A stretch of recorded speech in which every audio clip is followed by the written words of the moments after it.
আসসালামু আলাইকুম। কুকিং হাউসে সবাইকে স্বাগতম জানাচ্ছি। আজ আপনাদের জন্য নিয়ে এসেছি কচুর ডাঁটার দারুণ মজাদার একটি রেসিপি। রান্না করব কচুর ডাঁটা ঘন্ট। পুষ্টিগুণে ভরপুর এই কচুর ডাঁটার ঘন্ট সাদা গরম ভাত দিয়ে খেতে অনেক বেশি মজার এবং টেস্টি হয়। আর আজকের এই কচুর ডাঁটার ঘন্ট করব শুটকি চিংড়ি দিয়ে। শুটকি চিংড়ি দিয়ে কচুর ডাঁটার এই ঘন্ট খেতে খুবই ভালো লাগে। তাহলে চলুন কিভাবে কচুর ডাঁটার ঘন্ট রান্না করি সেটা দেখে নেই।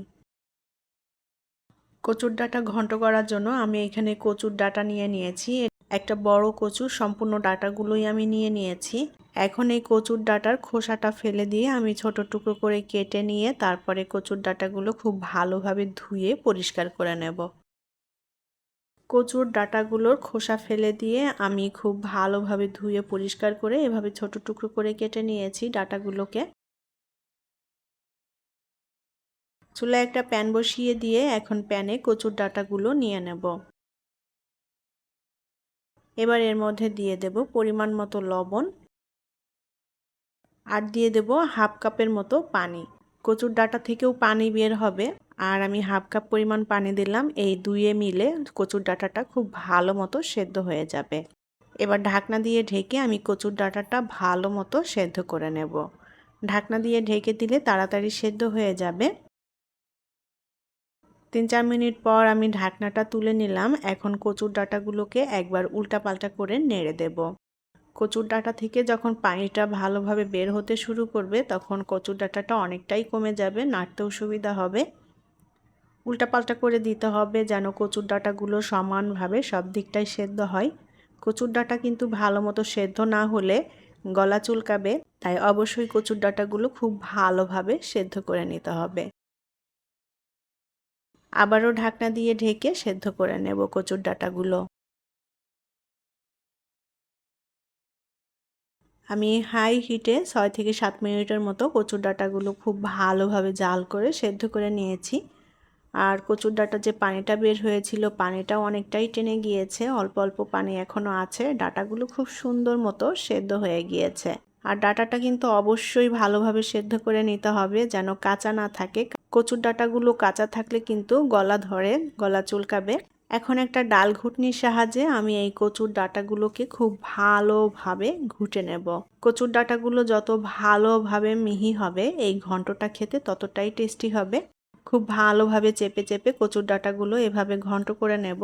কচুর ডাঁটাগুলো খুব সুন্দর মতো সেদ্ধ হয়ে গিয়েছে। ডাল ঘুটনি দিয়ে একটু চাপ দিলেই খুব সুন্দর মতো ডাঁটাগুলো মিহি হয়ে যাচ্ছে। আমি খুব ভালোভাবে কচুর ডাঁটাটা একেবারে ঘন্ট করে নিয়েছি, একদম মিহি করে। আর যে পানিটা ছিল পানিটাও টেনে গিয়েছে। কচুর ডাঁটা যত ভালোভাবে ঘন্ট হবে এটা খেতেও কিন্তু ততটাই টেস্টি হয়। চুলায় একটা প্যান বসিয়ে এখন এর মধ্যে কিছুটা সরিষার তেল দিয়ে দিলাম। আমি এখানে হাফ কাপের মতো শুটকি চিংড়ি নিয়েছি। শুটকি চিংড়িগুলো খুব ভালোভাবে ধুয়ে পরিষ্কার করে নিয়েছি। এখন এই শুটকি চিংড়িগুলো আমি এই তেলের মধ্যে দিয়ে একটু ভেজে মচমচে করে নেব।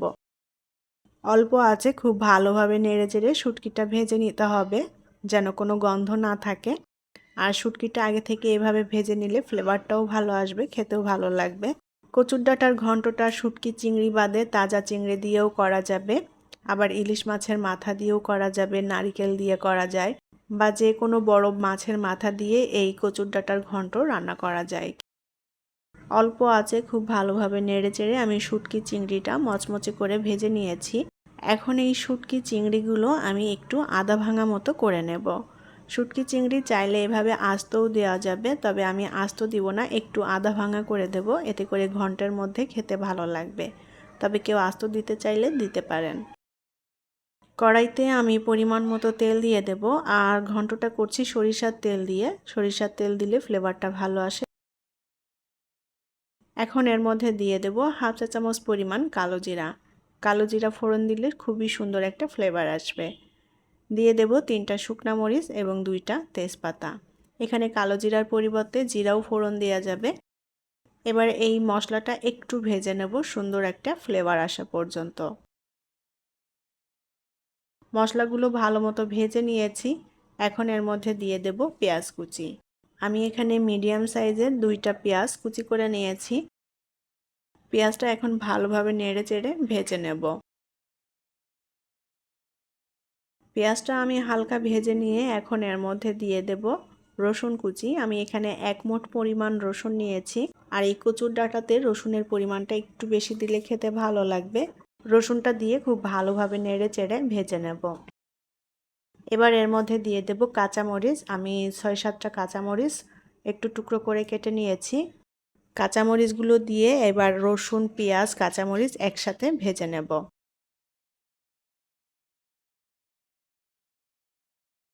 পেঁয়াজ রসুনটা লাল করে ভেজে নিয়েছি।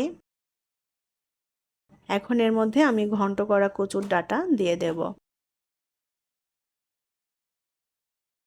এবার খুব ভালোভাবে নেড়েচেড়ে সবকিছু একত্রে মিশিয়ে নিয়ে অল্প আঁচে ভেজে নিতে হবে। আর ডাঁটাগুলো আমি আগে থেকেই ঘন্ট করে নিয়েছি, যার কারণে এটা খুব তাড়াতাড়ি হয়ে যাবে।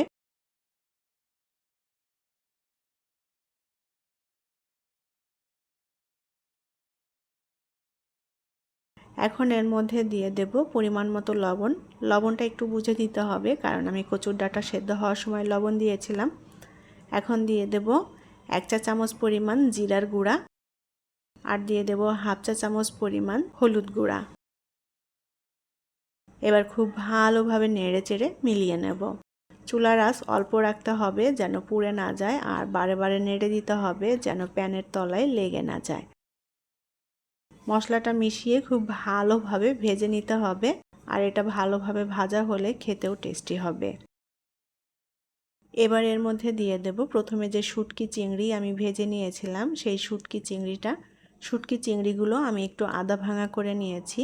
এভাবে আধা ভাঙা করে দিলে খেতে ভালো লাগবে, তবে এটা আস্তেও দেওয়া যাবে। শুটকি চিংড়ি দিয়ে খুব ভালোভাবে নেড়েচেড়ে মিলিয়ে নেব। শুটকি চিংড়িটা যেহেতু আগে থেকে ভেজে নিয়েছি, তাই এর মধ্যে আর কোনো গন্ধ নেই। খুবই সুন্দর একটা ফ্লেভার আসবে চিংড়িগুলো আগে থেকে ভেজে নিলে। ভালোভাবে নেড়েচেড়ে চিংড়ি শুটকিটা ঘন্টের সাথে মিলিয়ে নিতে হবে। অল্প আঁচে খুব ভালোভাবে নেড়েচেড়ে দিতে হবে বারে বারে, যেন প্যানের তলায় লেগে পুড়ে না যায়। পুড়ে গেলে কিন্তু ঘন্টের স্বাদটা নষ্ট হয়ে যাবে, খেতে ভালো লাগবে না। আমি খুব ভালোভাবে নেড়েচেড়ে অল্প আঁচে ঘন্টটা 3-4 মিনিট রান্না করে নিয়েছি। আমি ঘন্টটা একটু শুকনো মতো করে নিয়েছি। এখন এটা আমি চুলা থেকে নামিয়ে গরম ভাতের সাথে পরিবেশন করব। তৈরি হয়ে গেল পুষ্টিগুণে ভরপুর, দারুণ মজাদার এবং সুস্বাদু শুটকি চিংড়ি দিয়ে কচুর ডাঁটার ঘন্ট। এই কচুর ডাঁটার ঘন্টটা সাদা গরম ভাত দিয়ে খেতে এক কথায় অসাধারণ। যারা এখনও কচুর ডাঁটার ঘন্ট এভাবে ট্রাই করেননি, তারা একবার ট্রাই করে দেখতে পারেন। খুবই ভালো লাগবে খেতে, আর সবাই ভীষণ পছন্দ করবে। আশা করছি আমার আজকের রেসিপি আপনাদের ভালো লেগেছে। যদি রেসিপিটি ভালো লেগে থাকে তাহলে প্লিজ ভিডিওটি শেয়ার করবেন। পরবর্তী রেসিপি দেখার আমন্ত্রণ জানিয়ে বিদায় নিচ্ছি। ভালো থাকবেন সবাই। আল্লাহ হাফেজ।